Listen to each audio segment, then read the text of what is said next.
Bom dia, meninos, beleza? Bora começar a aula de hoje? Hoje nós vamos falar uma aula de nivelamento sobre os tipos de mapas, né? A aula de nivelamento, vocês sabem que é aquele conteúdo que não foi contemplado na série anterior, e aí uma forma de reposição, nós vamos encaixando algumas aulas ao longo do ano seguinte, né?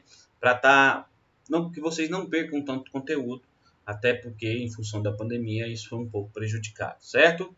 Então vamos lá, né? Vamos falar sobre os tipos de mapas, né? O que é a geografia sem os mapas, certo? Então os mapas eles são instrumentos de comunicação e servem para representar graficamente uma dada área do espaço terrestre. Os mapas e cartogramas, eles não objetivam representar todas as informações presentes na superfície. Jamais você vai encontrar um mapa no qual vai representar todas as características daquela área determinada. O mapa ele vai representar um tema específico. Então, por isso, os mapas eles podem ser divididos em vários tipos e a sua classificação varia de acordo com o tema tratado. Então, cada mapa vai ter o seu tema. Então, a geografia, quando ela estuda um mapa, ela especifica um tema e, em cima desse tema, ela vai destrinchar e falar sobre aquelas características daquela região a ser tratada. Então, por esse motivo, dá-se o nome de mapas temáticos, ou seja, mapas com determinados temas. Então, nós temos aqui mapas conceituais, ou seja, você vai ter um conceito, uma ideia de estudo, né? E esses mapas conceituais eles podem ser físicos ou socioeconômicos, né? Com características, seja, não características específicas físicas, mas sim características da relação sociedade-natureza, da relação homem-natureza, né? Surge aí características socioeconômicas de toda uma sociedade, né? Porque a geografia ela não estuda só os aspectos físicos do planeta, ela estuda a dinâmica entre o homem e o espaço, certo? Então, nos físicos nós temos o relevo, o clima, a vegetação e etc. E nos socioeconômicos nós temos políticos, culturais, demográficos, econômicos e etc. Então, nós vamos falar um pouquinho de alguns mapas aqui para vocês entenderem. Nós temos os mapas físicos, que são mapas que representam a superfície física da Terra, como as formas de relevo, a hypsometria, que é a altitude das terras divididas em cores, a hidrografia, o clima, entre outros.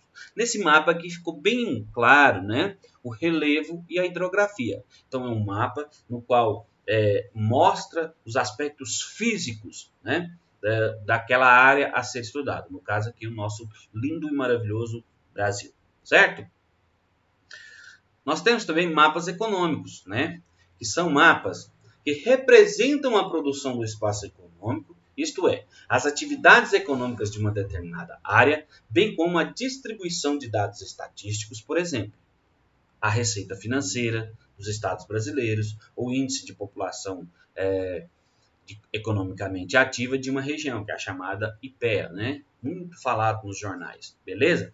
No caso desse mapa aqui, ó, nós estamos falando da produção agrícola, né? Da produção primária no Brasil. Tá? O Brasil talvez é a maior potência em produção agrícola, em recursos naturais, né? A chamada produto terciário, que é do planeta, né? Então nós temos aqui onde concentra-se a produção de grãos, de policultura, de monocultura, de florestas, de pastagem e de extrativismo. Então isso aqui são dados econômicos. Isso é um mapa econômico. Vamos falar de um mapa demográfico.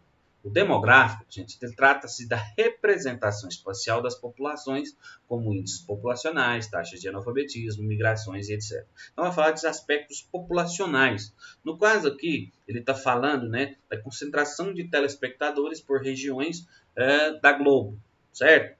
Então, nós temos aqui uma concentração na região sudeste e sul de maior de pessoas que assistem a TV Globo. Isso são dados demográficos.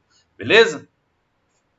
Mapas políticos. Os mapas políticos eles representam as divisas e fronteiras entre países e ou entre unidades federativas estabelecidas e consolidadas politicamente. Ou seja, os mapas políticos ele traz a divisão política estabelecida por países, né, por continentes, beleza? Então ele especifica a divisão territorial de cada país, de cada continente, né, de cada estado. Se você quer saber dos municípios, você vê o mapa do estado. Se você quer saber dos estados, você vê o mapa do país. Se você quer saber do continente, você vê o mapa né, dos continentes lá com os países.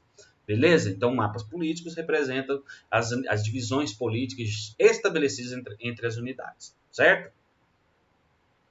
E aí nós temos mapas históricos, que são utilizados para representar algum acontecimento em algum período histórico, como foi as áreas colonizadas do Brasil até o século XIX, lá chamada aquelas capitanias hereditárias, né? Aqui no caso, eu achei bem legal a questão do Império Romano, por onde o Império Romano construiu o seu império, eles fizeram um mapa do domínio, né, e da influência do Império Romano, que foi tão importante na história do mundo, né?